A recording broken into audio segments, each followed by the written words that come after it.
मैत्री कोणाशी करावी पार्ट 1। एका जंगलात चिंटू नावाचा एक माकड राहत होता।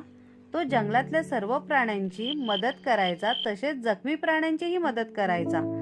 एक दिवस चिंटू माकड जंगलातून जात असताना त्याला सिंहाचा आवाज ऐकू आला।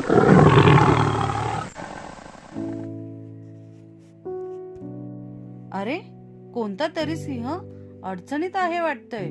मला त्याच्याकडे जायला हवे, त्याला माझ्या मदतीची गरज आहे वाटतंय।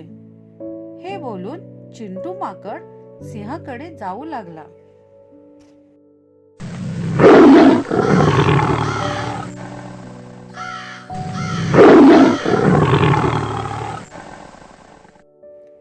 जसा चिंटू सिंहाजवळ जातो तर बघतो की सिंह जखमी अवस्थेत पडलेला असतो आणि त्याच्या पायात शिकारीने लावलेला फास अडकलेला असतो। त्याने तो सिंह ओरडत असतो आणि त्याला खूप त्रास होत असतो। सिंह बोलतो, अरे यार चिंटू, मला वाचव यार, नाहीतर ते शिकारी मला घेऊन जातील। चिंटू बोलतो, हा हा, का नाही, का नाही, मी तुझा जीव नक्की वाचवेल। एवढ्यात तिथे एक पोपट येतो। अरे चिंटू, काय करतोस तू? सिंहाचा जीव वाचवतोस? तो तुला खाऊन टाकेल। हे ऐकून सिंह बोलतो, अरे पोपटा, गप्प राहा। अरे चिंटू, मी तुला कसे खाणार?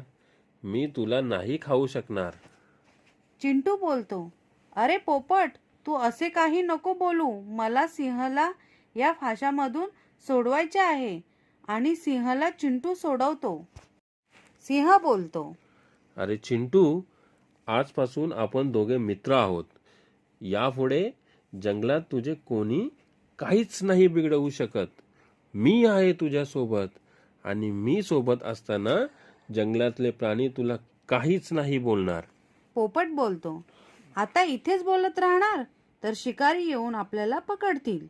पोपटाचे हे ऐकून सर्व तिथून पळून जातात।